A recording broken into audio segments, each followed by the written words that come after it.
PRIZES. Okay, I think we're live everywhere now. So, hello everyone. I am HP Holo. I write books, and occasionally I interview other people who write books. And today I am here with my longtime author pal, Lydia Sherrer. So, hey, Lydia. I think. And who else are you here with? Sir Kipling. Yes. I love those. They're so cute. I kept flip-flopping on. Did you order one? I did not, because I know, like, my cat would chew on it. Like, he would destroy it. Find the cabinet!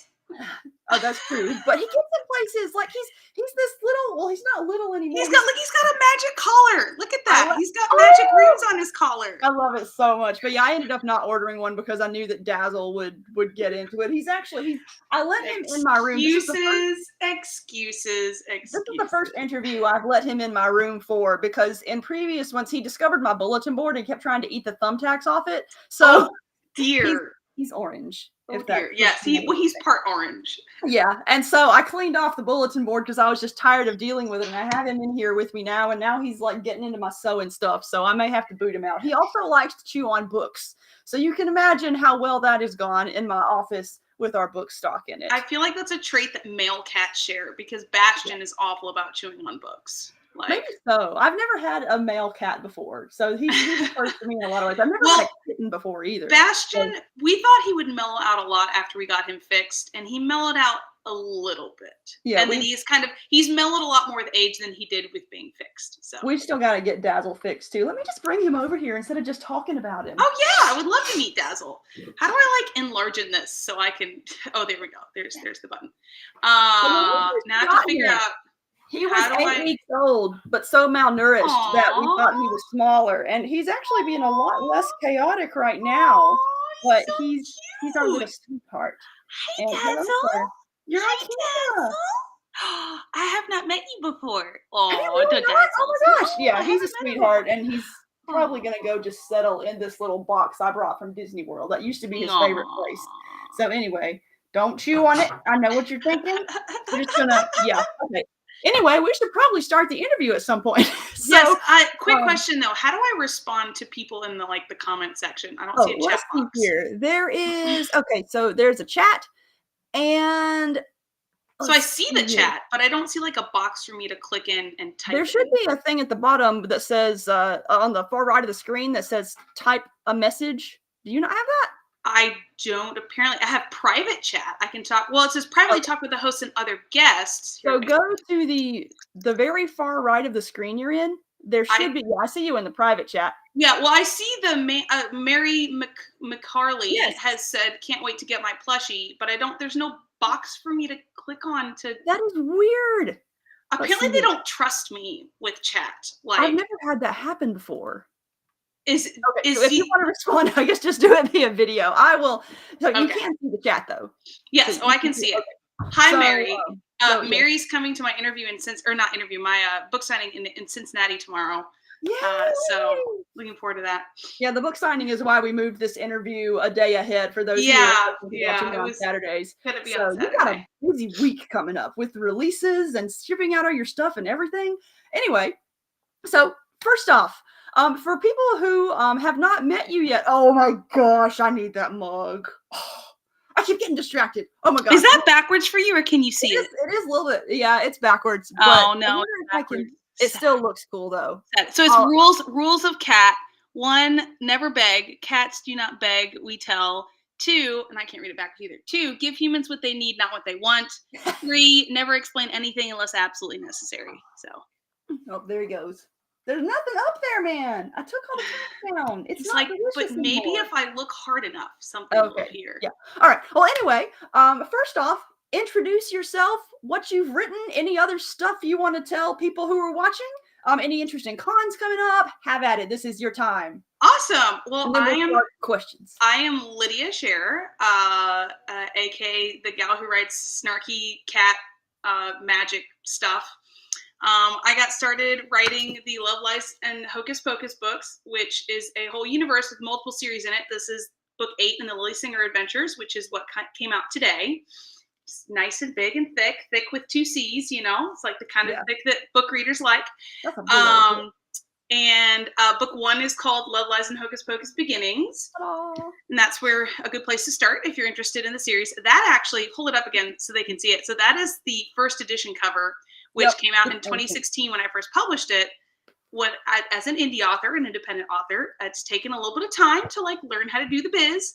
And so my first year or two, was pretty good. Like, it's a pretty good cover. But I did update it. Let me go get the new second edition cover. So this is what the cover currently looks like. Yeah, I love the new So that's cover. what you'll see on like Facebook and my website and Amazon and stuff like that. And it's got little cat heads at the top with the numbers on it. That's a cute touch. I love it. And yeah, this one has the cat heads too. Yeah, it does. That was a good idea from the very beginning. So that's my bread and butter, and that's what I'm mainly known for. However, I also was unlucky enough to be not tracked down. I mean, he met me at LibertyCon 2017. John Ringo asked me to co-author a book series with him. And I even have pictures of, I guess I can't upload a picture because I can't put text in the chat, but I have like pictures. So it was multiple people were watching us. Do you have the talk. screen sharing option?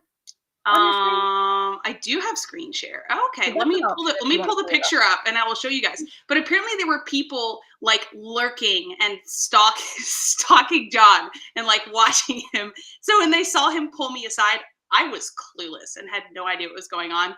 But they're like, "Oh, he's gonna ask somebody to co-write a book with it." They were all getting all excited. And somebody took pictures and sent them to me later. Let me find that picture real quick and then I'll screen share. Let's see here. Wow.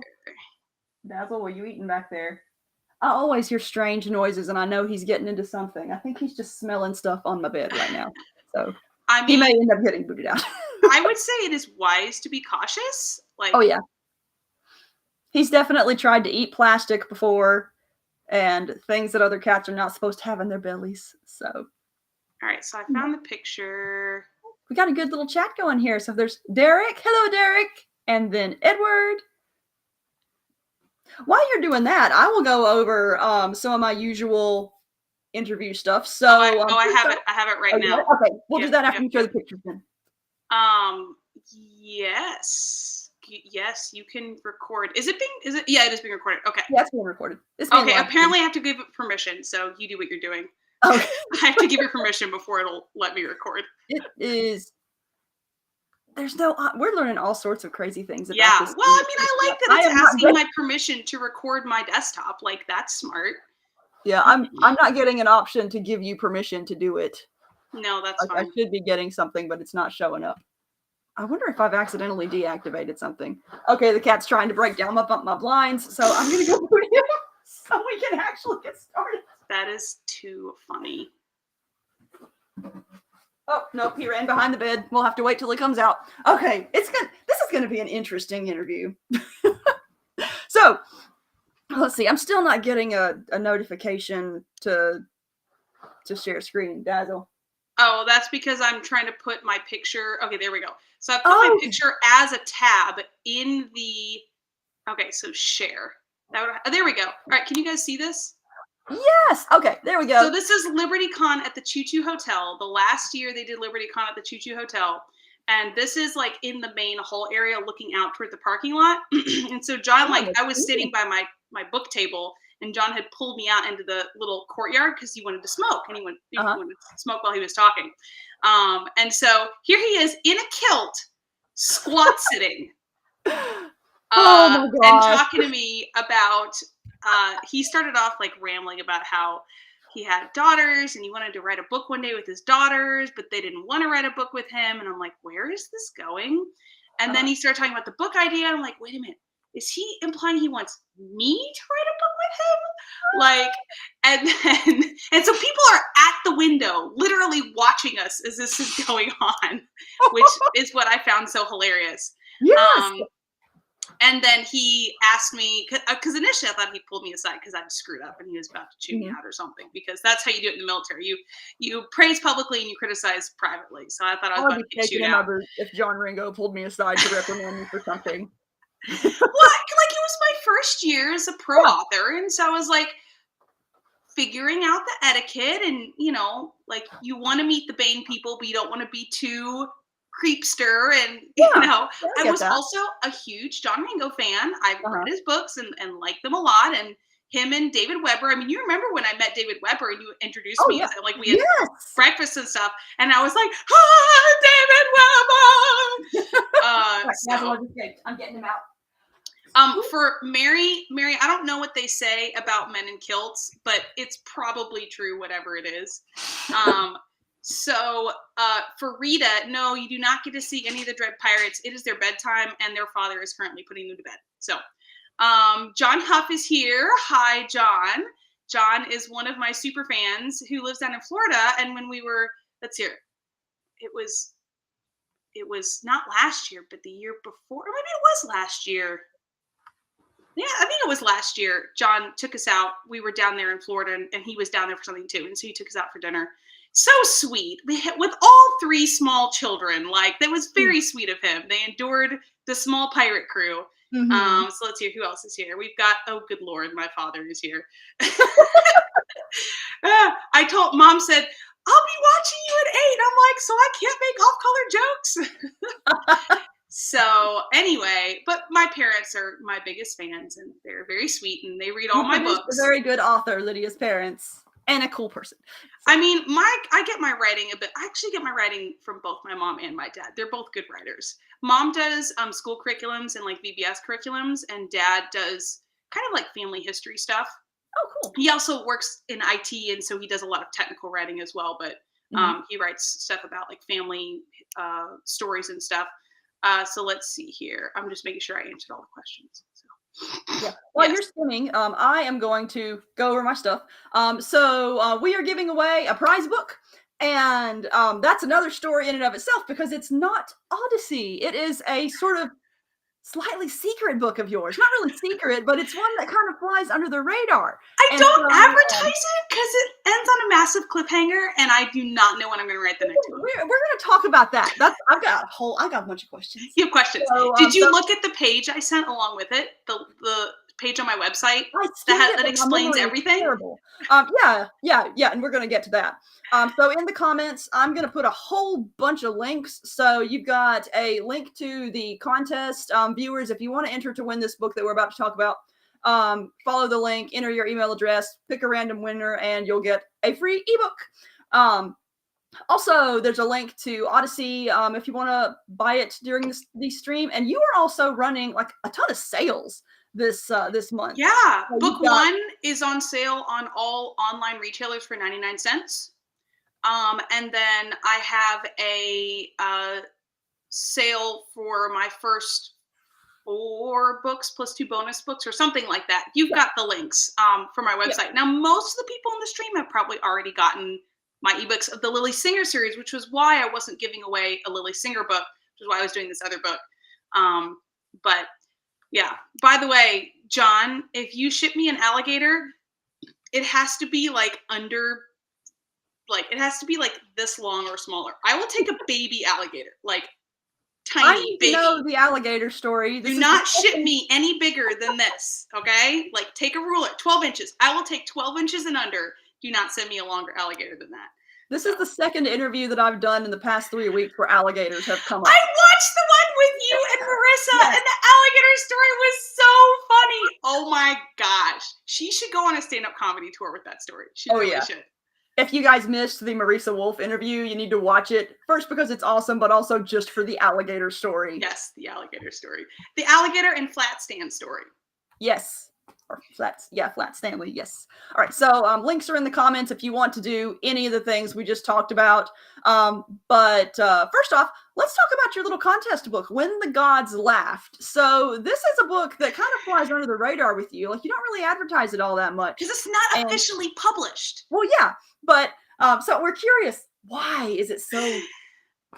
So in 2018, I think, I participated in a big group ebook collection by a bunch of indie authors. This is something that's not done so much now, but it was really big, like 5 years ago, where a bunch of indie authors would get together, put in full-length stories into a ebook collection, priced it at 99 cents, and do like this huge promotion where everybody pitched in, everybody, like 20 different authors pitching to all the different audiences. We would all pitch in some money for paid ads and everything, and we would try to hit the USA Today and or New York Times bestseller lists. And so some people think that method was like not real. And I mean, I don't know. Do it yourself and see how much work it takes, and then tell me it's not real. Because that's 20 people working their butts off, like reaching every single audience member they possibly can.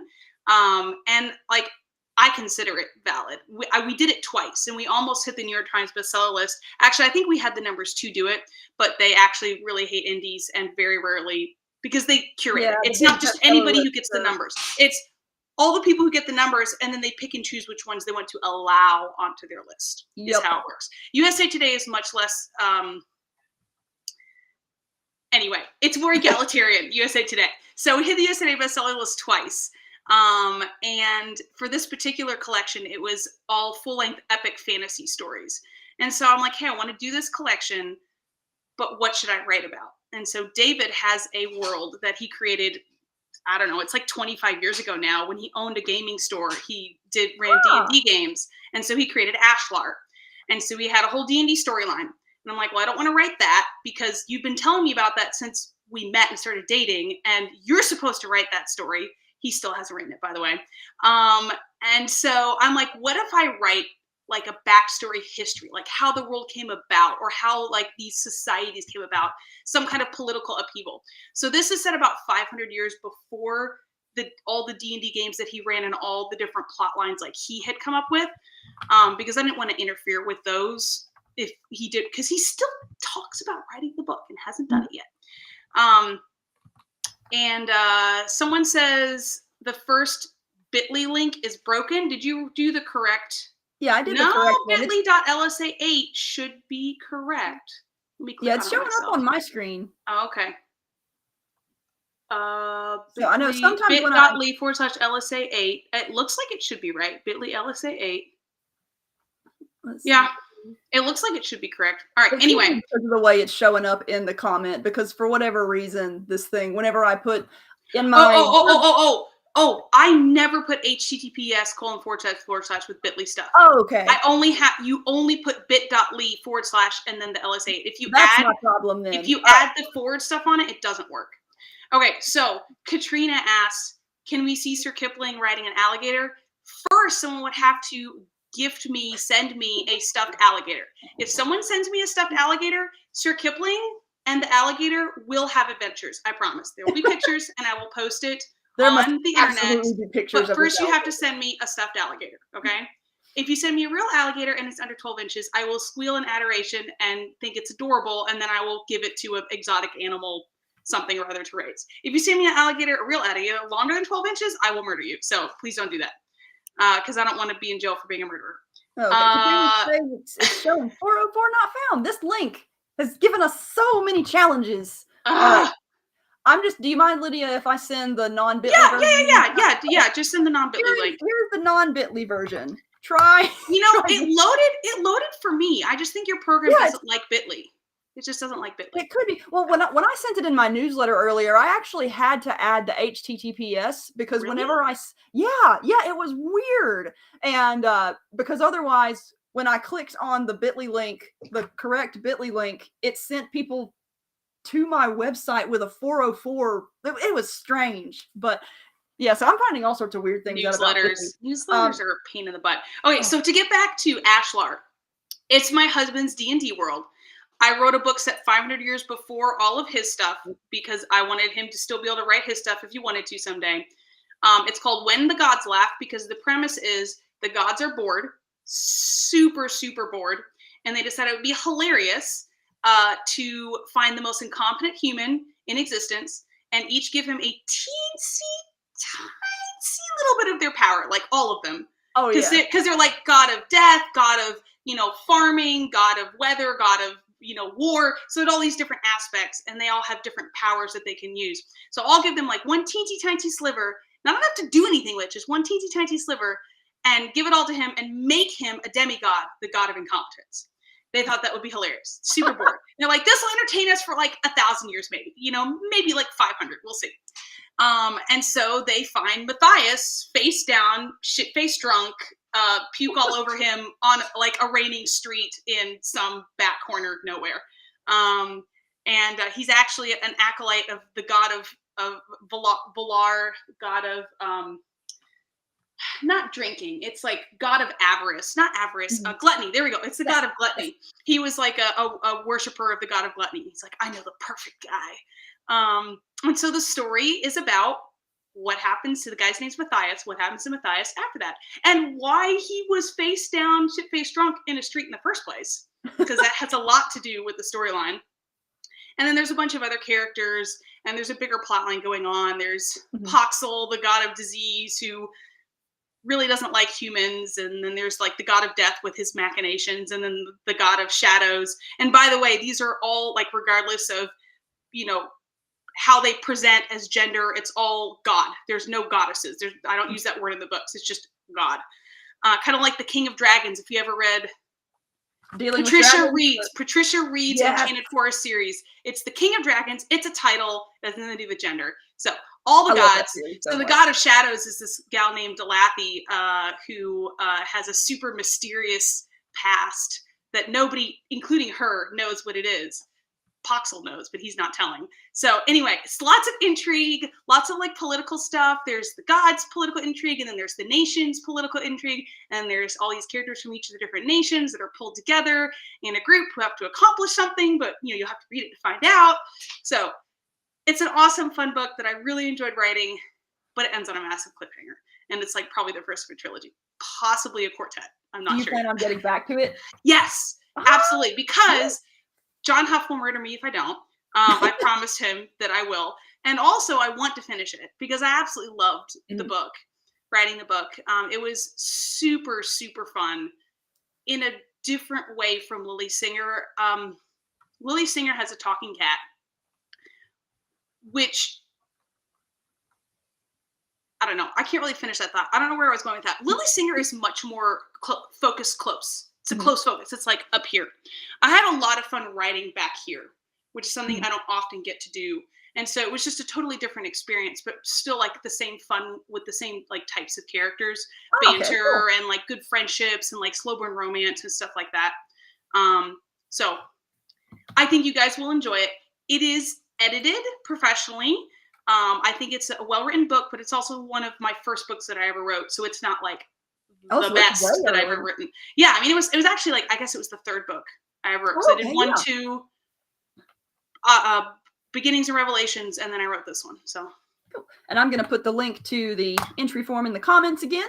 So if you are intrigued by this, which I certainly am, enter to win. And I will draw a winner and send you the link tonight or tomorrow morning, depending upon how exhausted I am by the end. You know what? Can we make it interesting and draw 5 winners? Oh yeah, sure. Let me write that down because it will fall right out of my brain. Let's totally do more than one. I am always like a fan of doing more than one winner for contests because I never win anything in contests. And I'm like, let's give more people wins. Let's spread that love. And it's an ebook, so easy too. Yeah. So yeah. So let's see. I did my contest thing. If a lot of you have already figured this out, but if you have questions for Lydia, of course, put them in the comments and we will get to them. And eventually, if either of us happen to miss a question, which happened in my last interview because we had so many people in the chat, just keep typing it until we notice. We will get to you at some point. We're not intentionally. Mary asked if you can enter more than once in the contest. Is it like the more you do, the more entries you get? I'm honestly just using a Google form, and I'm going to click through and pick random people. Yeah, let's just do one per person. Yeah, just we'll have a whole list of names, and then we'll pick 5 people. Thomas Haupt. I'm sorry, Thomas, if I'm saying your last name completely wrong. Says, really, don't we all have talking cats? And he is correct. We do all have talking cats. They have their own ways of communicating, even if they're not using English. And if anyone needs more motivation to enter the contest, Edward says, Edward Allen Thomas. That's my dad. Yes. The world building and When the Gods Laughed is phenomenal. Oh, sorry. My mom is using my dad's account. So it's actually my mom, Beth, who is using that account, apparently. All right. So anyway, because my parents like to, I don't know, keep it confusing, something like that. All right. So we are 30 minutes in, so we should probably start talking about the book that we came here to talk about.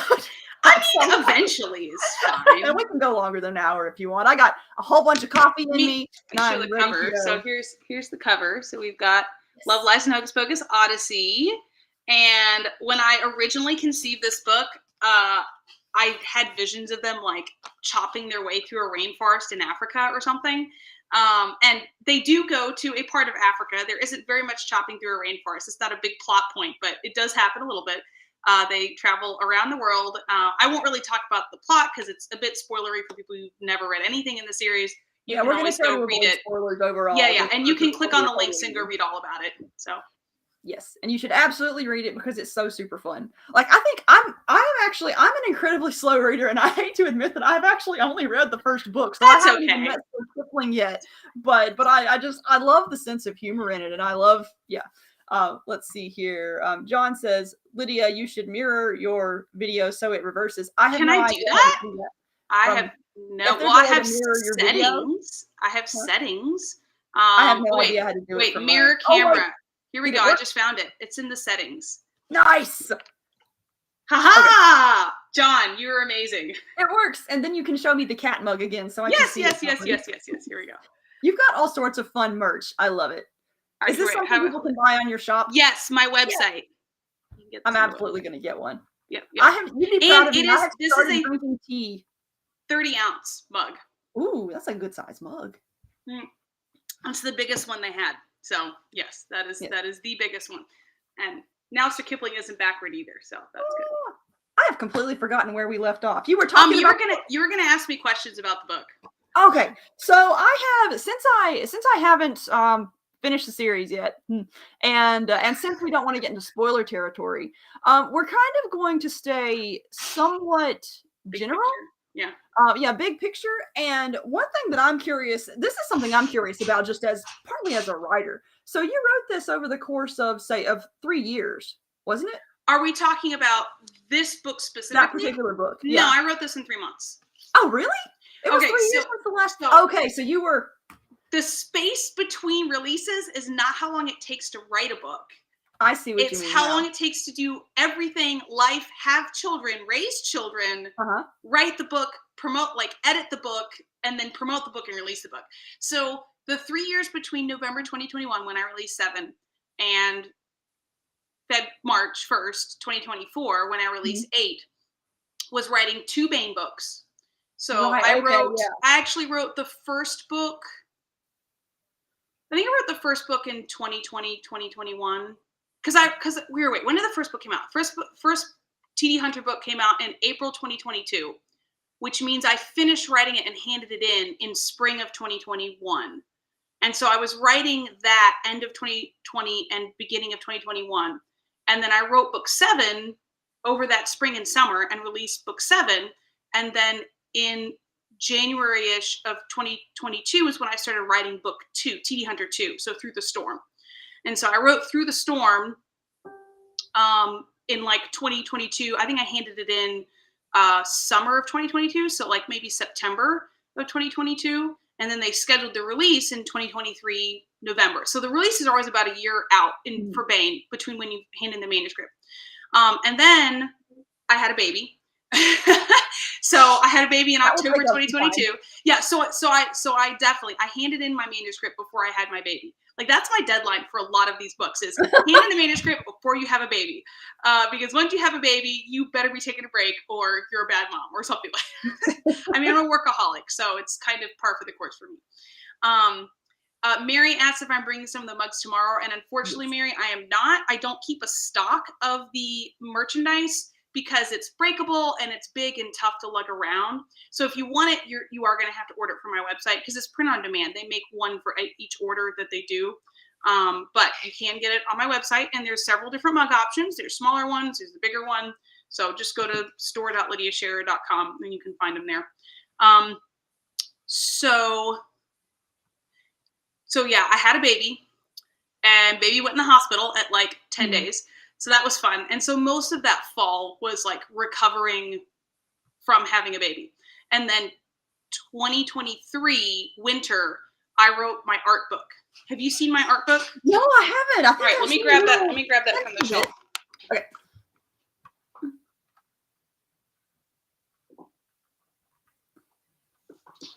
And we've got another question for you too.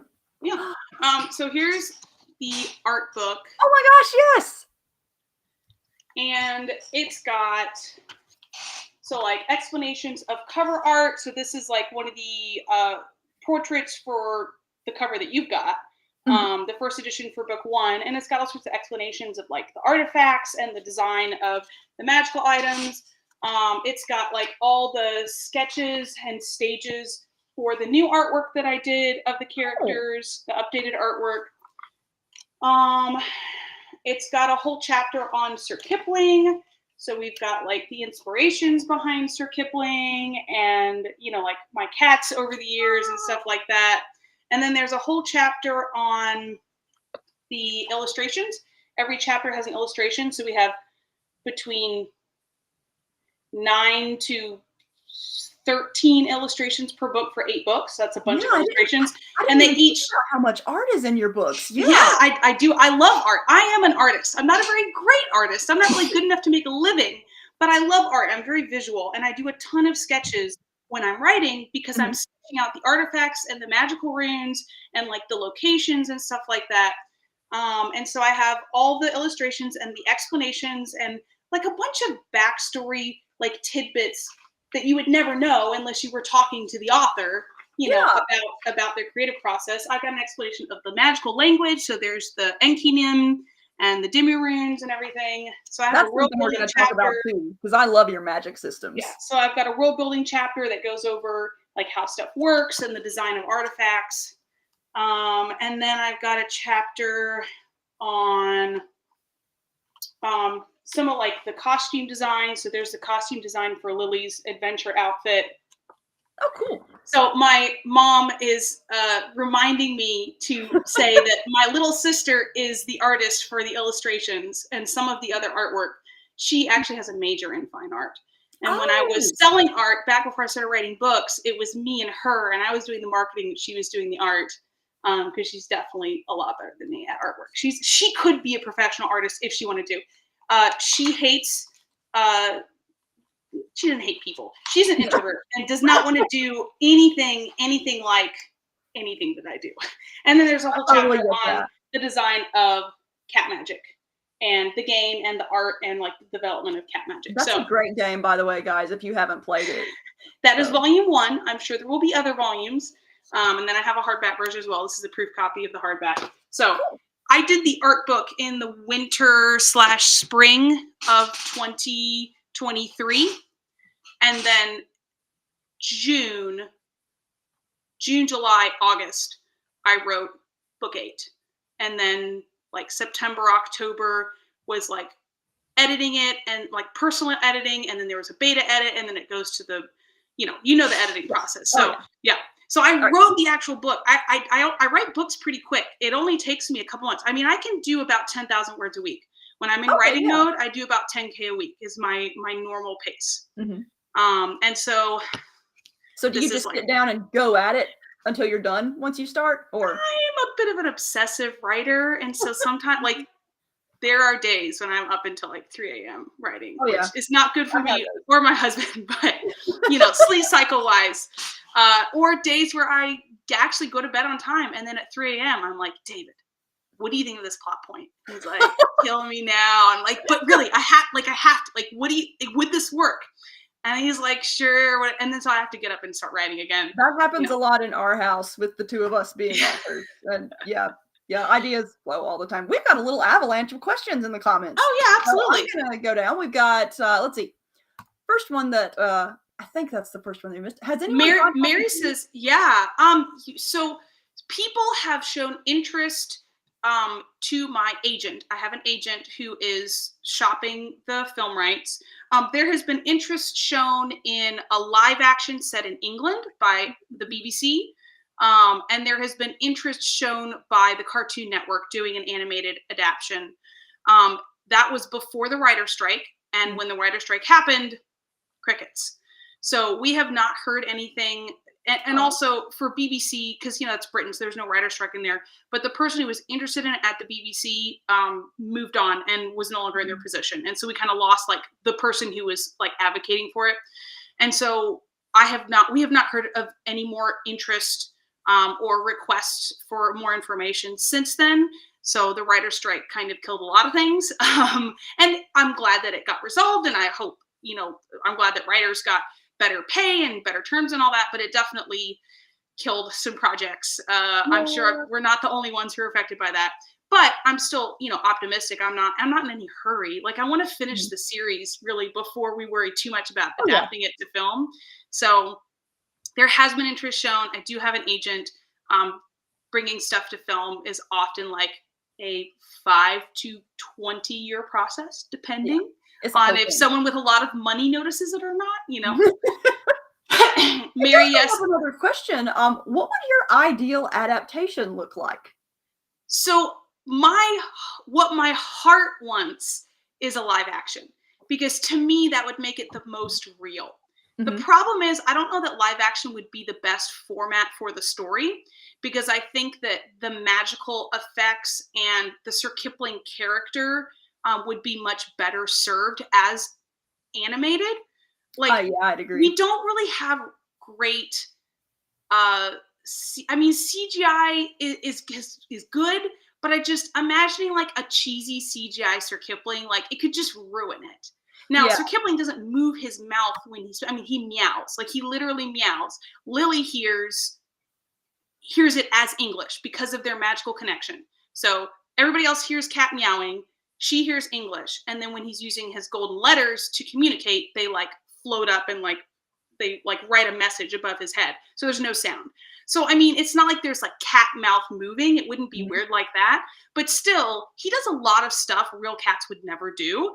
And so you couldn't really use like real cat. It kind of, did you see Argyle with the cat in Argyle? Like, I liked the movie, but also the CGI was kind of terrible. The cat was conspicuously CGI. Yeah. So like that would just ruin it for me. But so my heart wants it to be live action, but it's probably better as an animated like adult series, kind of like not adult like like adult, but just not cartoony for kids. Yeah.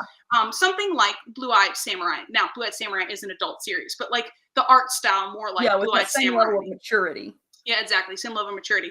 So my only concern is that people who like animated stuff, and like Arcane. Stuff like Arcane, not that style necessarily, but stuff like Arcane. People who already like that stuff would love it. A lot of my audience is quite a bit older, and so they're not as used to adult content being in the animated form. They think animation equals kids.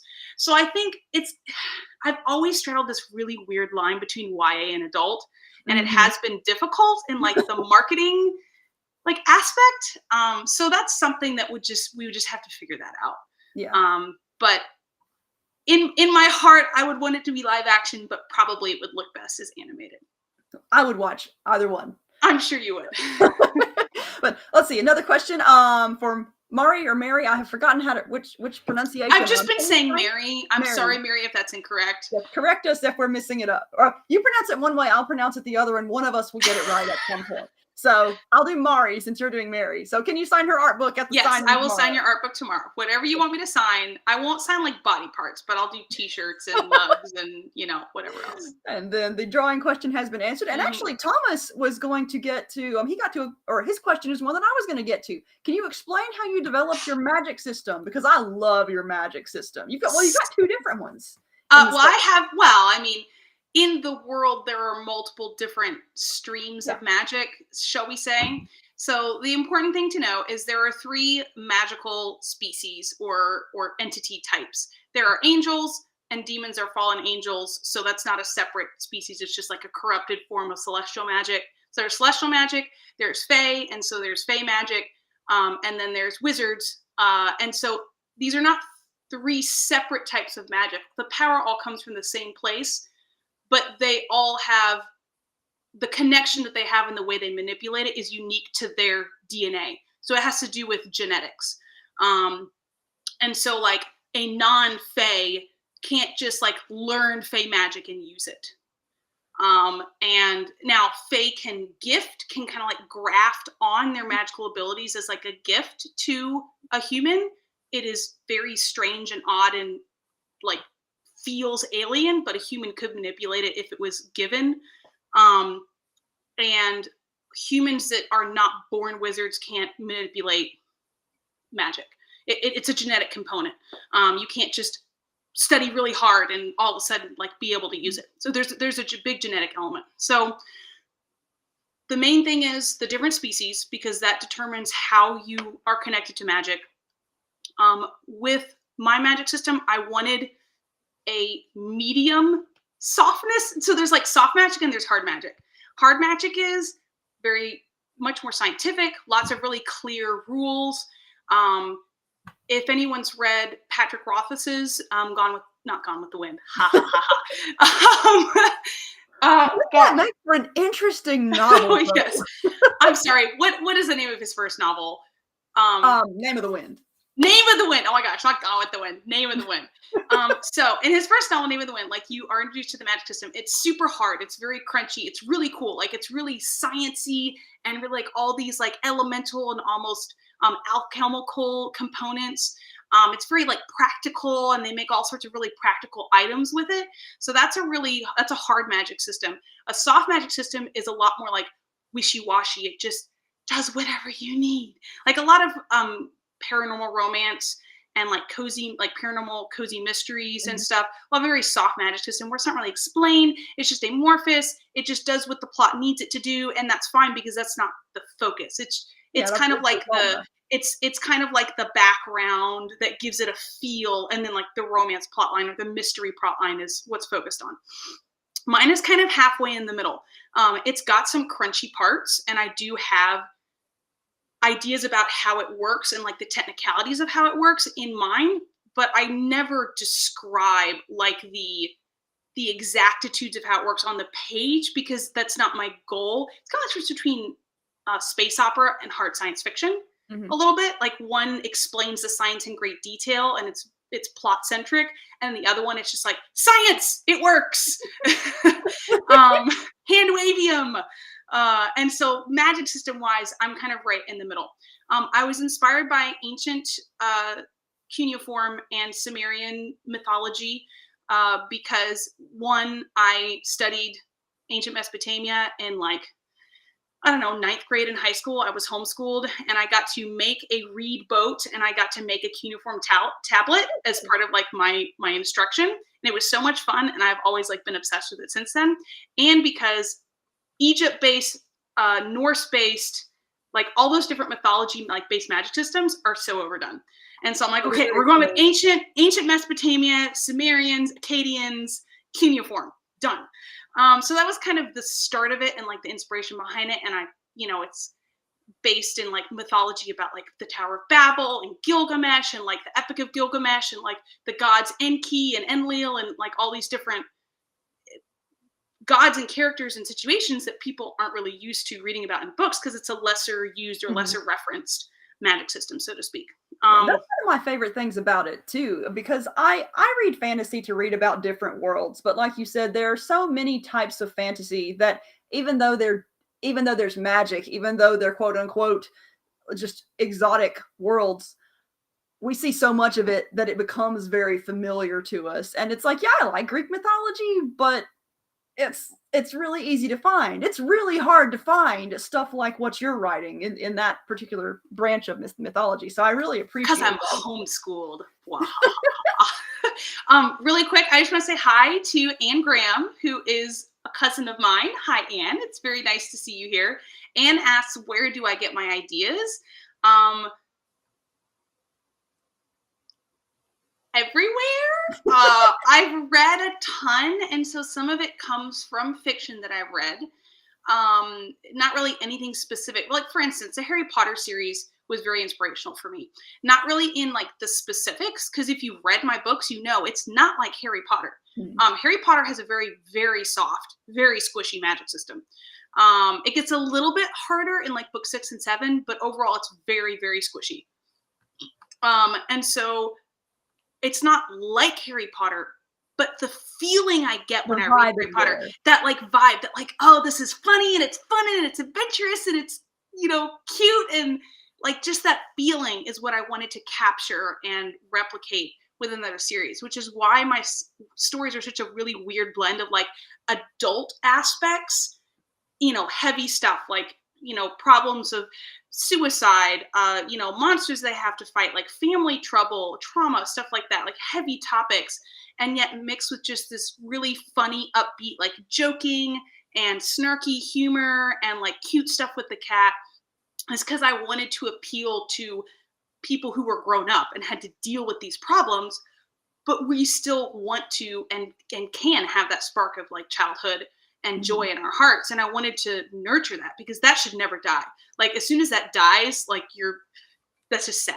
Your life is sad. Literature like that is especially important, especially in the rough era that we live in. Like there's so much tough stuff going on for everyone that I feel like escapism and books that give you that have a sense of wonder are even more important than they were before.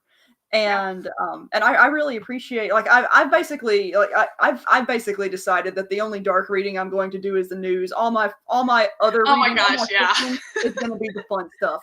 And it's just because you can only take so much, and there is a great value in fiction that helps you see the good in the world, because a lot of times the world itself does not convince you that it's good. I read the first 3 books of George R.R. Martin's Game of Thrones series, and I couldn't keep going after that. It was like, you've killed everybody good, you've like ruined everything, like it's all dark.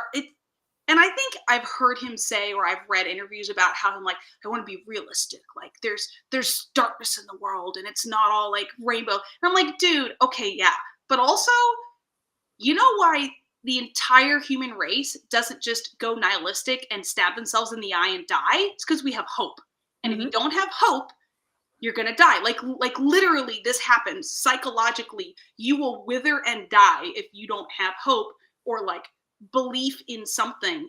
You have to have something to believe in. You can't just expect all things to be dark and horrible, and you would want that anyway. Exactly. So I get the reason behind the grimdark genre, but I just can't take it. So for some readers it's cathartic, but I'm not one of those readers. And I will say, like I tried to read Game of Thrones and would get 80 pages in every time to the first one and then just stopped caring. Now I loved the TV show, but the thing about the TV show is that it doesn't take that long to watch. And even though everyone is horrible, or most of the characters are horrible, they get their comeuppance, and they often get it gruesomely. And there's something cathartic about watching characters like that get what they deserve. But at the same time, like, I mean, I don't like that there's not really any redemption stories in Game of Thrones, because we all know deep in our hearts that there's something wrong with us. And there is. Every single person on this planet has done something wrong. We've had selfish thoughts. We've done mean things. Like, even if we're self-righteous and think, oh, I'm such a good person, like that in and of itself is pride, you know?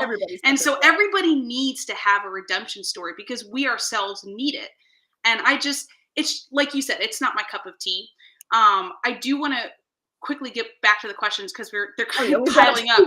Well, I just want to say hi to Pam. Pam is an old family friend, and she asked if I have a book of poetry. I'm not going to start talking about that, but I did write a ton of poetry back in like 2010, 2011, before I met my now husband, and I was dating people and had like horrible, sad, like crying, like bawling, ugly crying, like relationship breakups and all that stuff.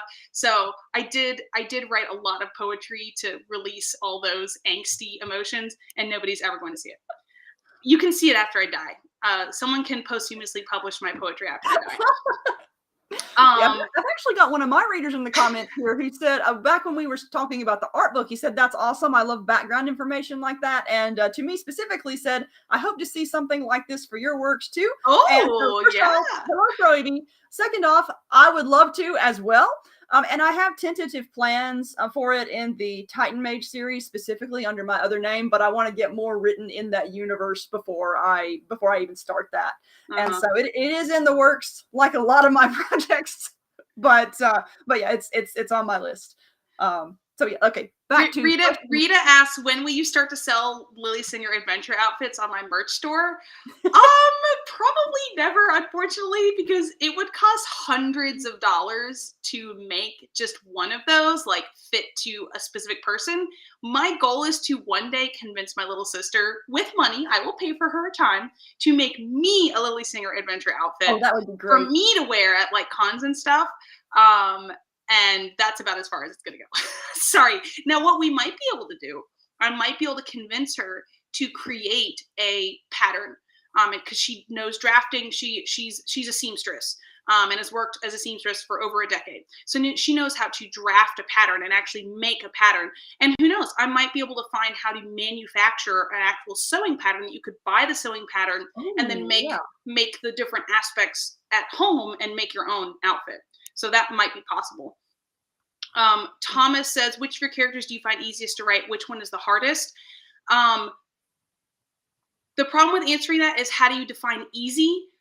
Sir Kipling is very easy to know what he would say. I'd say he's probably the easiest to know what he would say in response to something.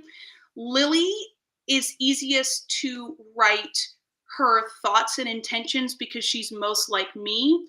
Sebastian is the most fun to write, and because he's the most fun, often he's the easiest to write in like one long flow, because Lily, I love her, but I don't always like her. She's kind of like a child, and she has some of the biggest growth throughout the series, because you got to start somewhere where you can grow, and she is kind of an ass sometimes, and so I don't always like what she's doing, but I have to write it in a way that fits in the story.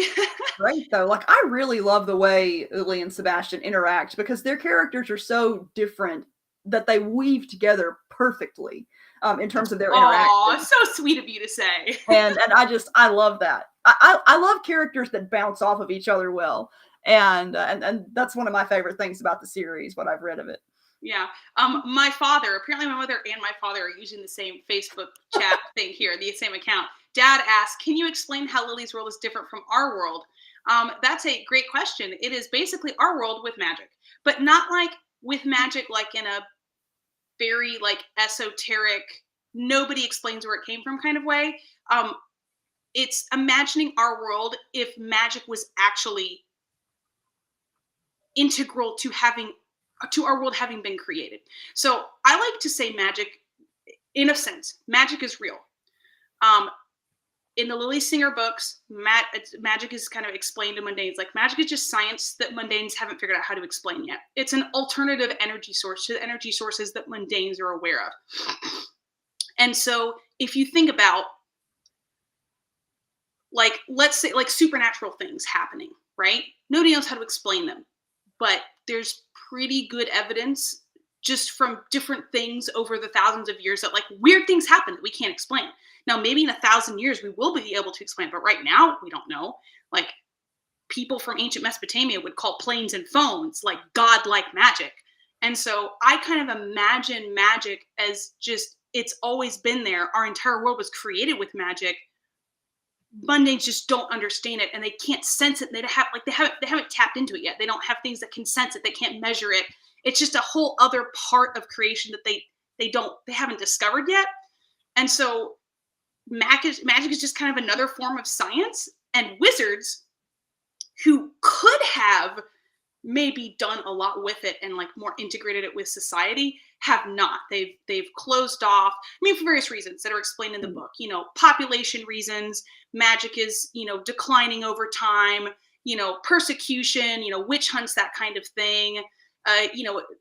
One of the big things that I've always enjoyed about book series is that do it well is explaining how society reacts realistically to great power. Mm-hmm. Unfortunately, a lot of books do that badly. They just throw it around willy-nilly, and I'm like, no, governments would not, no, that's not how that would work. Like in like human psychology, that's not how it would work. So I'm really enjoying writing magic in a very realistic sense. Like, really, what would our government do? Now, that doesn't come really into the Lily Singer adventures. It's very focused on the Fae and on magical races. But my next 2 series about Mallory Kane and Jamie Singer will be very much about like the government and government agencies and like crime families and like politics and like magic coming out of the closet and all this really cool stuff. So that is how our world differs from the Lydia Singer world. Not a whole lot. To one of my questions, which was, how much do you have planned for this world? Because you've got like 12 books planned for this mainline series, right? I will write in this Yes. world forever. I have definitely the Trials of Mallory Kane, which will probably be between 4 and 8 books that come after the Lydia Singer adventures, set between 5 to 10 years after. I have tentative plans for a Jamie Singer series that is probably going to be between Lydia Singer and Mallory Kane, or it might be the same time period as Mallory Kane and like bounce back and forth off each other. And then I also have 2 additional series that are like floating around as possibilities that are set before the Lydia Singer adventures. One tells Madame Barrington's backstory, which was her growing up during World War I and World War II. She fought in both of them. She was a secret agent in both of them, fighting witches. And so she is like former MI6, not MI6 because that's like the mundane side, but former wizard version MI6, and fought in both world wars. And so telling her story and kind of how the wizards got involved in it, and like, it's a bit of a tired trope, the whole Hitler like searching for magic thing. I want to have a fresh take on it. I don't really know how I'm going to do that yet because I haven't spent a lot of time like plotting that out. But it's like a backstory thing I want to do. And then the other backstory series would be something set probably in the 1960s and 70s that followed George D, which that's a character who shows up in book 4, which you wouldn't have met yet. But he's British. He's kind of an older gentleman, and he's descended from the line of John D, I believe it's John D, who was the like magician for Elizabeth II. Not magician, that's not the right word. Like the magic person, you know, in Elizabeth II's court. And so that's kind of like the idea where he came from that more on like the alchemical, more scientific side of things. And he's, kind of dabbled in parts of magic that most wizards, would consider improper and dangerous and, all this stuff. And so he has a manservant named Nigel Hawkins, who is former Royal Marines in Britain. And so they would have adventures, and they're older. So like George D would probably be, okay, not actually in his 50s, because George D is actually like 80 by this point, but he's a wizard. And so he doesn't look that. So George D looks like he's in his 50s. Nigel Hawkins is in his 30s. And so again, it's like adult characters. But there'll be, I have to find some way to insert humor. So Sebastian and Sir Kipling insert the humor for the Lydia Singer adventures. Right. Mallory Kane is probably going to be a fae that she partners with, probably Yuki, for those who've read it. Jamie Singer series, he's probably going to have a dog, probably a working dog, so like former police dog. And like just animals provide a really great means by which to insert like that relieving humor to kind of lighten up those hard moments. So anyway, that's what I have right now. I'm sure there'll be more stuff. All right, we've got a few more questions in the comments, and then at some point we probably need to get to the reading. I mean, maybe, like, I guess. I can talk as long as you want to talk. So we might go a little bit over 9, but I mean, I don't know how long people want to stick around. Oh yeah. Is there a place that says how many people are currently watching? I can't see it. I've got 27 on my little list, but I find that is sometimes inaccurate depending upon how it's reporting and what the standards of each site is. Like, it's strange. Yeah. Kenny Hobbs says, have my fuzzy overlords been banished? And the answer is yes. Not really because I did it on purpose, but because I had to banish the pirate crew, and therefore the cats got banished at the same time. And I haven't like spent the time to go out and open my office door and be like, here, kitty, kitty, kitty. I mean, I'll go open. The kids are in bed, so I'll go open the door. Maybe they'll wander in. All right, I'm going to scroll through and make sure I haven't missed questions while you were opening the door. They might wander in. I'm not sure. But if they do, I'll show them off. Let's see. I think we've got one more, which is, where will the accidental witch fit into this? Yeah. So Accidental Witch, the Dark Roads trilogy is Sebastian's origin story, and that occurs 10 years before the Lydia Singer adventures. So it was never meant to be like a longer series, like the Lily Singer Adventures. It was just meant to be an explanation of how, like, Sebastian's family backstory. Oh, here's a kitty. Hey, David, come say hi. You can't hear anything, but here's David with Bastion Butt Munch. This is Bastion Butt Munch Intermittens.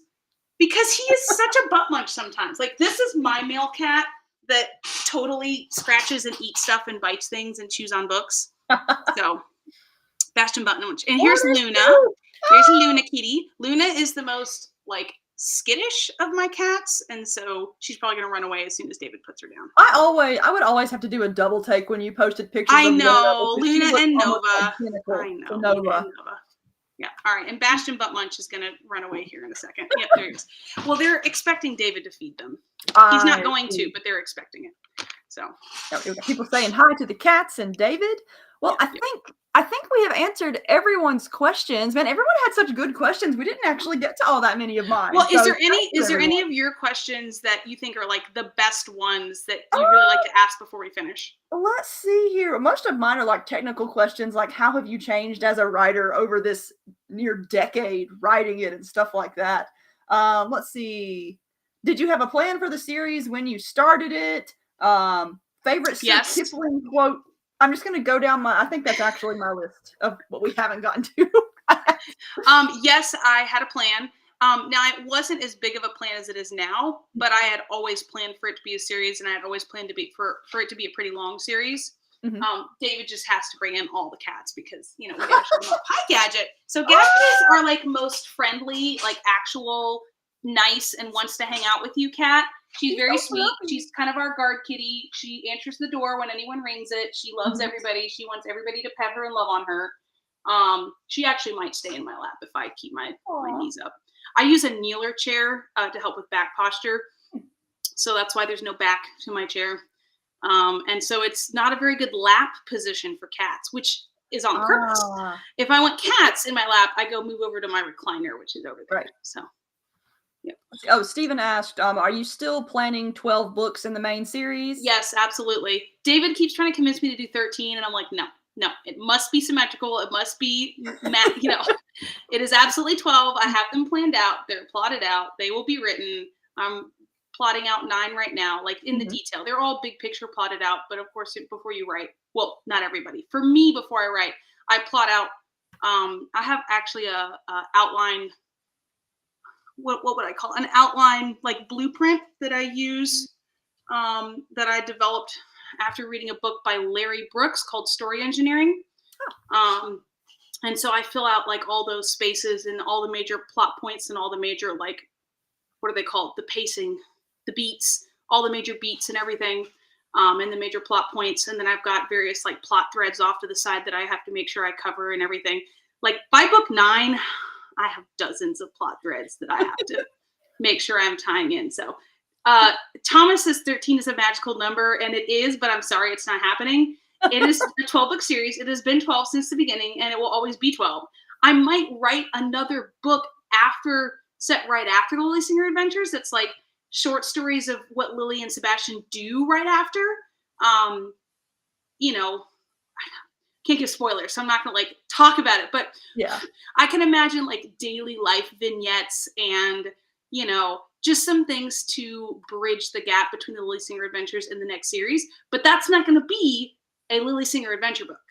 It'll be like a spin-off novella or a spin-off short story collection. So no, there's not gonna be 13 books. Shut up, Steven, shut up. There's not gonna be, the Lily Singer Adventures will go up to number 12. There will be more books. They will not be in the Lily Singer Adventures. Oh, scrolling up through the comments and found a question that I missed, which is, when is your next signing near Frankfurt? Near Frankfurt? I don't get out that direction very much because it's a small area and there's not really a lot of demand from that area. I do stuff in Lexington. So I've got the Lexington Comic-Con next weekend. I'm going to be at the Lexington Rupp Arena for the Lexington Comic and Toy Convention next weekend. But I don't have any plans to be in Frankfurt. I know that there's a book, not a book fair. There's like a Kentucky Book Festival that happens around Frankfurt every year. But it's more for traditional authors and it's very traditionally run. So it's a lot of time and not a lot of money, so I don't usually do it for that reason. No offense. I mean, I love it. It's a great book festival. It's just more for people who either aren't doing this as a living or, they've been doing it professionally for a long, long time and they're like brought in as guests and are compensated in some way. So I would not fit in that category. Well, shall we get to the reading?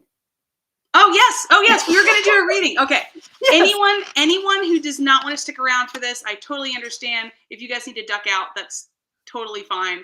Did we ever actually say it was only going to be 8 to 9, or did you say it starts at 8? Well, it starts at 8. So, I mean, I leave it open-ended because occasionally I'll have David Weber on. There's no way you can restrict David Weber to 1 hour. So I tend to cut it off at an hour just because that's a good time. But also, if we're having a good time, I can go until I get hungry. So. By the way, I just kind of realized that the chair I'm sitting in is super squeaky. So I apologize retroactively for the many random squeaks in the background. Oh, they haven't been picking up on that. Okay, good. Okay, right. So I'm going to read from chapter 2 of Odyssey.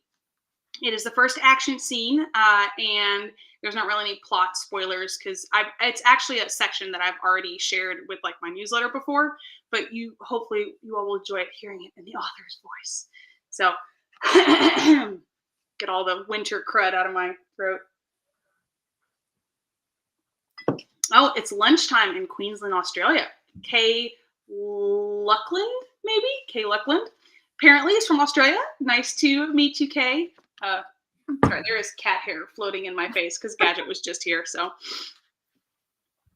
all right. So, Madame Barrington's wards have gone off, and they're somewhere else. She has been alerted that someone's trying to break into her house, and so they have driven, fast and like gone through stoplights and everything, trying to get back to her house in time to see what's going on. Because there's other people who I'm not going to go into detail about at her house who are like trapped inside. So. They pull up. Madame Barrington says, "No guns. Sebastian, Sir Kipling. The kitchen window is unlocked. The wards will let you through. Tell Nicholas and the others to exit, circle, and flank those at the back door. Quietly. We will keep them distracted. Kipling will give the signal to attack. Lily, with me. Give me your strongest shield and let me do the talking." Sebastian and Sir Kipling slipped out of the car and darted across the neighborhood's front yard, concealed by a large row of rose bushes. Madame Barrington led the way down the street, walking in plain view with her hands held out empty by her sides in a gesture of peace. As they approached her house, she called out to the man loitering near her front porch. "I am sorry, but I have enough vacuums, knives, and insurance to be getting on with. Whatever you are selling, I suggest you move on to the next house." Lily barely listened. She walked beside her mentor, attention focused inward as she coaxed, willed, demanded that her magic flow out. It responded, albeit sluggishly, following the shape of her will and the Enkinim spell she spoke in her head. A multi-layered shield shimmered into being, one layer to allow magic out but not in, sandwiched between two other layers that would absorb kinetic energy. The barrier had to be formed very tightly to them, however, or the shield blocking kinetic energy would interfere with their own offensive spells. It was a technique Madame Barrington had recently taught her, but there had been little time to practice it ever since she'd broken through the trauma block on her magic and settled into her new normal. She held on to the spell with desperate determination, trusting Madame Barrington to take care of the rest. "You know what we're here for, old woman," the man sneered, turning enough to reveal the silencer-equipped handgun he held at his side. "We'll take what we want, whether you like it or not. We might leave your house standing, but only if you play nice and stay out of our way." "Your mother must have been a busy woman." "What?" The man shifted, eyes narrowing. "She was obviously too busy regretting your existence to teach you good manners," Madame Barrington said, voice dangerously cold. "I will give you one chance, and one chance only, to remove yourself from my property. If the next words out of your mouth are not 'Yes, ma'am,' I will do your mother a favor and teach you what she did not." "Why, you incorrect!" Madame Barrington snapped, silent casting as she spoke. Her spell hit the man squarely in the chest and threw him back into the corner of the house with a crack of skull hitting wood. The gun he'd been starting to raise dropped from his slackened grip as he collapsed to the grass in an ungainly heap. Madame Barrington sniffed. Impertinent man-child. So, there you go. Oh, where'd I go? Oh, there I am. Okay. Oh no, where are you? You have disappeared. I made it large while you were reading and then lost track of buttons. Oh, right. So, yes, great excerpt. I love it. I'm going to pick up the series again, and knowing me, I'm probably going to like read a book and then forget it exists because that's just what I do when I read. That is what you do. Do you ever do audiobooks?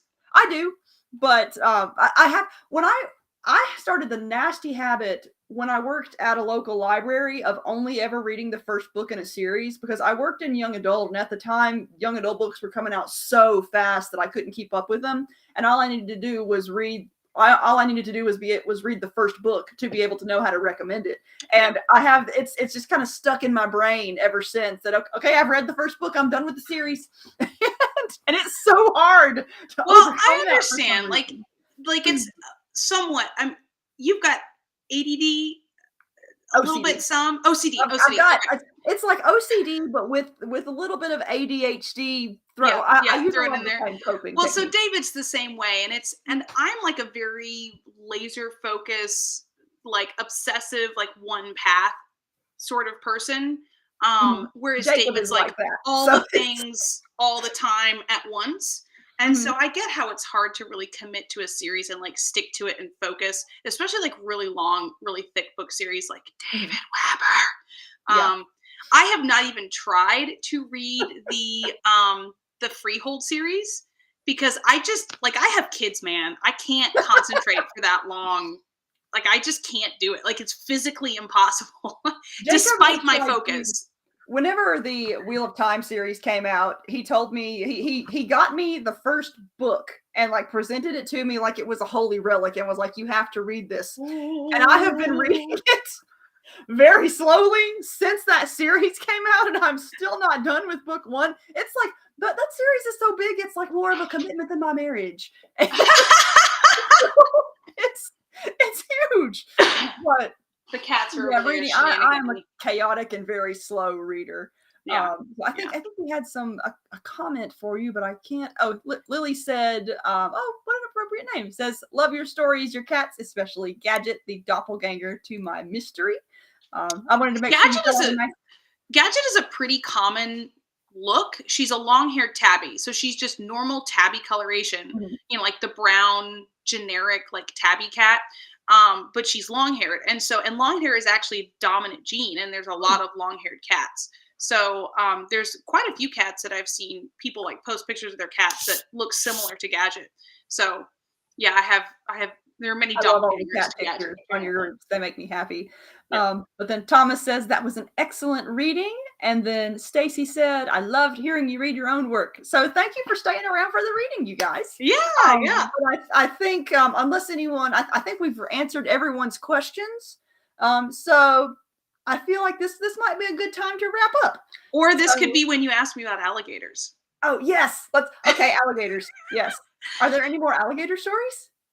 So I don't have an alligator story, at least. Even if I did, I wouldn't even try to tell it because there's no way you could like hold a flashlight to Marissa's alligator story. Yeah. I mean, that was so epic. I need to go back and watch that again. Like she tells it so well with such passion. Oh yeah. But so alligators are a bit more of a thing because of my fans than they really need to be. It's not really that there's an alligator story or that like I have a thing with alligators. It's that I love nature. I love animals. I'm not scared of animals. I'm not scared of snakes. I'm not scared of spiders. I don't have there's no animal that bothers me. Whereas a lot of people, like there's one, like, oh, so I can't do snakes. Like, I love animals, but I can't do snakes. Or I can't do spiders. I love all the creepy crawlies. You might see this case. Oh my gosh, this is hard. There we go. This case right here is full of butterflies. I've been collecting insects since I was about 10. Cool. And so I have all kinds of creepy crawlies like scorpions, tarantulas, like dead, not live, in cases and stuff that I've collected myself. But, and I love snakes too. I actually caught and ate snakes when I was a teenager. What? They do kind of taste like chicken. the texture is a little bit different, but they do kind of taste like chicken. Like? I've never eaten a snake before. I need to know this. I also used to catch crawdads out of our creek and boil them and eat them too. And I used to hunt squirrels as a kid. I grew up on a farm. So alligators, like I love the idea of alligators. And I actually did see a live alligator in the wild when I was visiting my sister in Florida last year. We were biking a bike path and there was one that went over like a little swampy area. So it's, raised like a foot or two off the water. Well, we spotted an alligator in the water, just sunning itself, just sitting there, and stopped and took pictures. And it had babies, and it was so cute. But the thing I have a problem with is the idea that I cannot go in the water. Like, it's not that, yes, I physically could put my foot in the water, but the idea that there could be giant prehistoric lizards in murky water that I cannot see, that could any moment chomp on my leg and pull me under and death roll me, is kind of terrifying. Oh yeah. Like, I'm just not getting in any water in Florida that's not like the ocean. And I know that even there sometimes in the ocean, but the water's like really clear and I'm not too worried about that. So I've been like snorkeling off, like the coast and stuff in Florida. But like inland water, I mean, not doing it. Not going out in boats in the Everglades, like not like walking around water at night. I'm just like, I don't want to die. I have kids, like, so it's really it's the murky water, like wading in murky water or swimming in murky water and being like pulled under unexpectedly. It's like that kind of, and so I happened to mention it, and then it just became like a big thing. It was mostly John Huff's fault. You probably heard his name a few times because he's a troublemaker. It was mostly John Huff's fault. And then when I went to Florida and had a book signing in Florida last year, someone brought me alligator chocolate as a joke. And I did eat it because it's chocolate. I don't say no to chocolate. Chocolate that had alligator in it? No. Alligator shaped. Oh, okay. Chocolate. Is this a new food I haven't encountered No. before? I actually wouldn't mind eating alligator. Like if it's cooked well and it's tasty, I'll eat an alligator. And I think I like seeing alligators in zoos and stuff. And if a baby alligator under a foot, I would hold it. Like like very cute. I don't know that I'd do what Marissa did, where it's like a longer alligator. I'd just be like, you hold it, and I'll like stand over here, But like I watched documentaries on like alligator wrestling and the stuff they do. And I mean, it's cool to hear about, but it's like, man, it's dangerous. And I'm like, my danger days are over. I think they're really cool creatures, but I'm like you. I have no real desire to be that close in murky water to them. Yeah. No, the murky waters, but really, really, really. Yeah. Someone asked if I tried frog legs. I have not tried frog legs myself. I did try to hunt frogs once at night, like how you're supposed to do it and like using a flashlight and stuff. Never caught anything. I was a teenager, so I probably didn't know what I was doing.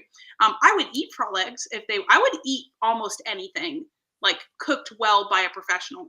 I really like venison. We've actually been cooking some backstraps recently and it's just like, melt in your mouth. Delicious. So anyway. I like to hunt. I don't get to do it hardly ever anymore, but I do enjoy it. I like being out in nature. I'm learning all sorts of fascinating things about you in these last few minutes. I didn't know you collected bugs and things. That's cool. Well, if you want, I can pick up my computer and go over there and show you. So let's see here. So this case is mostly native butterflies. Sorry that. Let me turn the screen. There we go. So it's not reflecting. Can you see it? Yeah, I can see most of it. Sorry, I'm trying to. There we go. So this is mostly like native species from here in the U.S. I think there's one or two of them from Mexico, but most of these are U.S. And here's some insects as well. Here's a big Hercules beetle down in this corner. I don't know if you can see that very well. Oh, those are cool. We get those.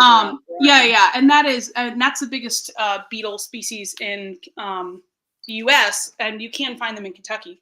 I've got other cases with moths. I've got a butterfly case. I've got a moth case, and then I've got an insect, non-butterfly and moth, because you kind of have to display them a little bit differently because the size difference is so big.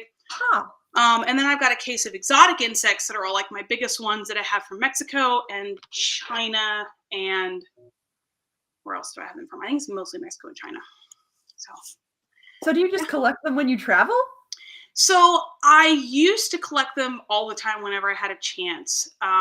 Before I was writing, I think it was kind of a really fun hobby that was just the thing that I did that was really fun through college and through like working jobs that weren't my passion. I was just working them to earn money.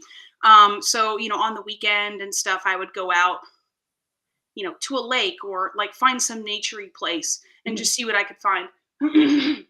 And I'll collect. So at 10 years old, I went to Bernheim Forest, which is here in Kentucky where I live. And they had an insect collection there. I was 10 years old. Very, very distinct moment in my memory. And I looked at this big case on the wall full of these insects. And I was like, oh my gosh, these are so cool. I want to collect insects. And that's when I started collecting insects. So all through my teenage years, I mean, I was constantly outside. I would buy these cargo pants with these huge cargo pockets and stick plastic peanut butter jars, like the Jif jars. I would wash out Jif jars and I would take a hot nail and poke holes in the top for air holes. And I would just go out with my pockets bulging with these Jif jars and a big net. And I would just catch everything that I could. And I got more sophisticated as I got older and read more about the proper techniques. And, you know, I got old enough where I could afford to buy like entomology supplies through like online suppliers and stuff. I actually got to at one point when I visited California, got to visit the headquarters of BioQuip, which was the entomology supply people that I ordered from, which is out in California. Because I think I was near San Francisco, and they and so I called them. I'm like, hey, I'm in the area. I'd love to come by and just like visit your physical store because I've been ordering from you forever. And they're like, well, we don't have a physical store anymore, but we have a guy who works at I think it's San Francisco University, like entomology department. You go say hi to him and he could show you, you know, their insects like back in their drawers, like the huge like walls of drawers that you've seen pictures of for museums. And so I got to go back there and like look at some of their insect specimens, and it was so cool. But yeah, there's this guy called, oh gosh, insect. I gotta look this guy up. I have a book of his somewhere, but I don't see it on my shelf. It's a big one, so I feel like I would spot it right away. I don't know if I've got it on my shelf. What's this guy called? Thought if I just Google. Oh, here is it. Is this him? Yeah, I think this is him. Let me look up this guy's name. Christopher Marley. Is it Marley? Christopher Marley. Yeah. Okay. I totally have to let you put this link. Christopher Marley. He is a photographer / taxidermist. And he only collects animals that have died naturally, but he takes animals that have died naturally in like, you know, farms, you know, like insect farms, from zoos, from other places, and he taxiderms them and positions them and takes pictures of them and makes beautiful, beautiful artwork. It's ChristopherMarley.com. You can just Google that real quick since I can't post the link. Christopher with a PH, Marley, MARLEY.com. And he just has gorgeous stuff. And his pictures of insects, I mean, it just makes me salivate, like literally salivate. The bugs are so beautiful and bright and jewel-like, which is partially the photography aspect and like the photographic editing to make sure, like, and the lighting, like he's got professional like lighting studio and everything. Cool. I have one of his puzzles, and then I have a big like coffee table art book of his. But I just, insects is kind of my obsession. I almost majored in entomology in college, but decided that it wasn't quite as marketable a degree as double Chinese and Arabic language. It's a bit more marketable, so I double majored in Chinese and Arabic language. But at some point, I'm going to have to talk bugs with you, because I actually have a character in one of my series who is not an entomologist, but she's a monster hunter, and I made her specialty entomology because part of the series is it's kind of a love letter to Pokemon, Digimon, whatnot. One of the things that was central to the creation of the initial Pokemon series, the guy who created it was really into bug collecting, and so I included that as a very subtle reference to that series. And so at some point I'm going to have to chat with you about books and get story ideas. So Derek Mart asked me what my favorite moth is, and he mentions the rosy maple moth, which is an adorable, super brightly colored, like creamy yellow and pink, like bright pink moth. And it's super cute and just very colorful. My favorite moth, I really like the Isle moth. If we're talking about U.S. species, I really like the Isle moth because they have underwings with a gigantic eye spot on them. And so it's very startling for them to like flash those wings, and it's just kind of cool. The male is a bit smaller and bright yellow upper wings and lower with the eye spot. The female is bigger because usually in the insect world, the female is bigger. Same thing with like spiders, the female is usually bigger. And so, well, I mean, it depends. It depends on the species. But there are many species where the female is bigger in the insect world. And it's called sexual dimorphism, I think is the term, though that just means the male and female are different. The female is bigger and it has brown upper wings, but still the bright yellow underwings with the eye spot. And it's just kind of cool because it's like the cool pairing of the male and female, and they're bright yellow, and they're pretty common around here. So if I go looking for them, like I usually catch lots of them. But I also really like the Cecropia moth, which is the biggest native moth to my area. It's a silkworm moth, and the silkworm moths are always the biggest moths. That's the biggest like family of moths. Sorry, it is the family of moths with the largest species in it, not the most number of species. And so the Cecropia moth is the most colorful. Now, Luna moths are also really, really beautiful, and they are also silkworm moths. And I have had the absolute joy of sometimes finding live Luna moths that just flutter down, and you can like hold them on your hand for a while, you know, and then they'll flutter away, and they're just gorgeous, gorgeous moths to look at. So probably some of the bigger silkworm moth species that are native to my area would be my favorite. I mean, there's some really cool tropical, like exotic moth species, like the Atlas moth, that are just super cool to look at. But I think my favorite would be some of the local species that I get to actually interact with. So.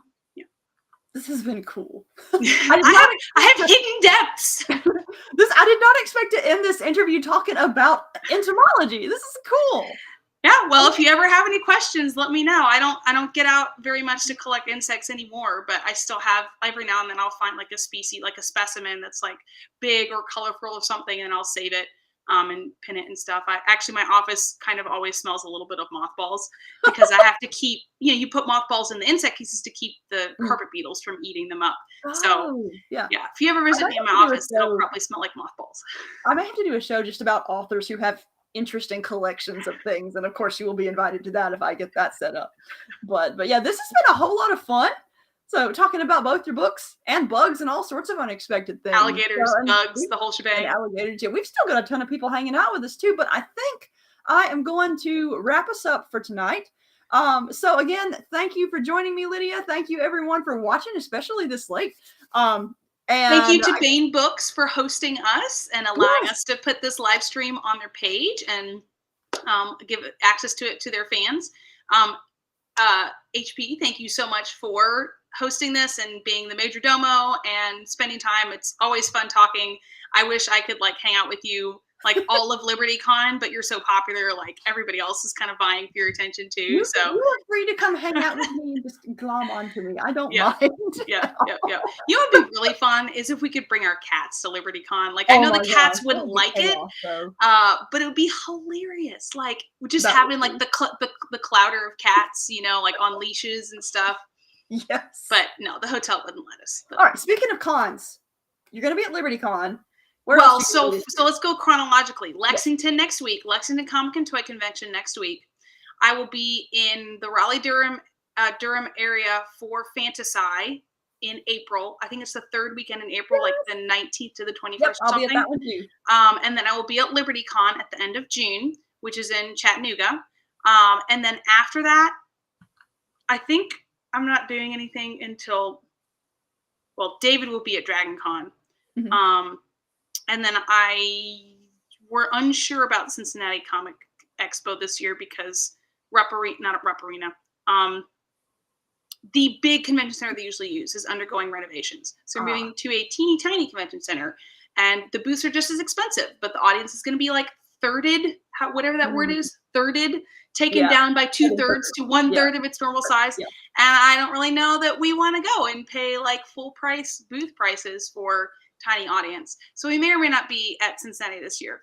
And then we hope to be at 20 book, well, not 20 books, Author Nation in Vegas in November. So we'll see. Let's see. I think Derek just asked what is the drawing date for the contest. Yeah, I'm gonna draw the winners tonight, and you'll get a notification if you win within the next hour. Yeah. So we'll do it right away. Yeah, super fast. So any other information you want to give to us? Thank you to my fans. Most of the people who hopped on were fans that I know pretty well, who have been amazing supporters. And I just want to thank you guys so much for all the people who will get to watch this afterward, after, when we repost it and stuff. Just know that I love and treasure all of my readers so much. Thank you for supporting me. We make 100% of our income to feed a family of 5 off of me writing and selling books, and David making games and selling games. So you guys are, literally putting food in my children's mouths, and I really appreciate that, and I really value you guys. So you guys can always reach me by email. You can always hop onto my website, store.lydiasherrer.com, to get any of my merchandise or my books.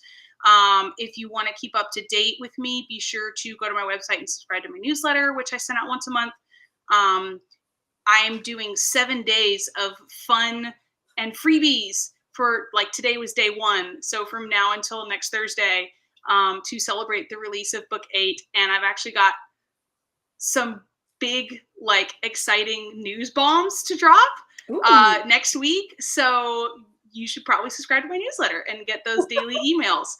I won't be posting it on social media. It is just for my newsletter subscribers. So there's that.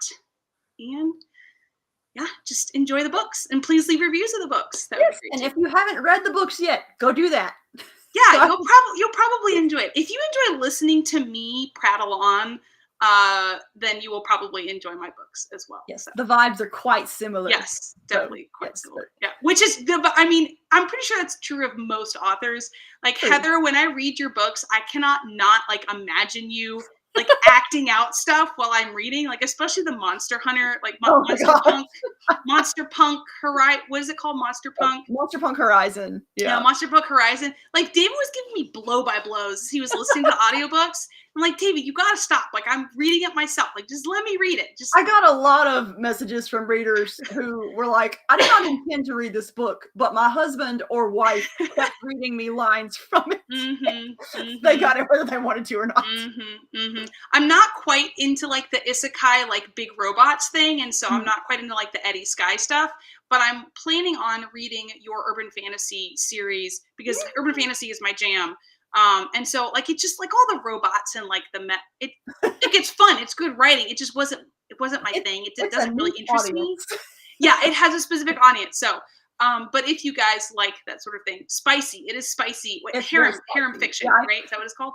Huh? Do what? It's called harem fiction, right? Yeah, I created a separate pen name for it specifically because my first novel was young adult. Yeah, and I didn't want the youths stumbling upon my non-youth appropriate material. Yes, your hair. And I love that it's gone so well for you and just sort of exploded, and you are now known for. The crazy thing about it is it started as a joke. It's that's you. My greatest successes in life have been things that I totally just half-assed because I thought no one would take it seriously. And I think it's because it's fun. You just had fun. I feel like when we as authors kind of let off the pressure of, it has to be grand and wonderful and all these, it has to be literature. Then I feel like we just have fun, and then when we have fun, our readers have fun. So I took my first book very seriously. I mean, it's still a fun book. I mean, it's got sword fighting pugs in it, and to this day, I consider it my best written book because I put the most effort into it technically. But the Edie Skye stuff is just I have no. Oh, Kitty. Very relaxed. Luna's enjoying the genre I'm writing in. I don't have the same kind of limitations, and I can go as crazy as I want with it. And so it's I sometimes I just want to make a Gundam reference, so I do it. And sometimes I just want to draw from anime tropes, so I do it. And so there's a lot of freedom in it, and it suits my ridiculous sense of writing very well. And so which comes from your ridiculous sense of reality. So yes, it's ridiculous can describe pretty much everything I've written, whether I put hard effort into it or not. But anyway, we've been trying to close this thing out for 15 minutes. So we should probably. That's kind of par for the course for me. Here, Luna just came over. I'm gonna see if I can get Luna to come say goodbye. Oh, yes. And Dazzle, I don't know where Dazzle is. She will come over for pets, and then when I try to pet her, like shrink away, like she's so terrified. But she's not actually. She just, it has to be on her terms. So here's Luna. See, bye-bye. See, she looks very annoyed because I have picked her up instead of her like jumping up to me. I love cat faces. I have undignified her. So I wish I could get Dazzle to come in here and stay in my arms. Like, no, the second I let go of her, she's going to jump. Yeah. There she goes. When I scratch under his head, he will go boneless. Like, it's just, he forgets where his skeleton is, and it's the cutest thing ever. For Bastian, it's the ears. You get up and just like start massaging the ears, and he just goes, oh. Yeah. All right, bye guys. We got like literally. Thank you for joining us, everyone. It was a whole lot of fun, and I will see you whenever I do the next. Yep.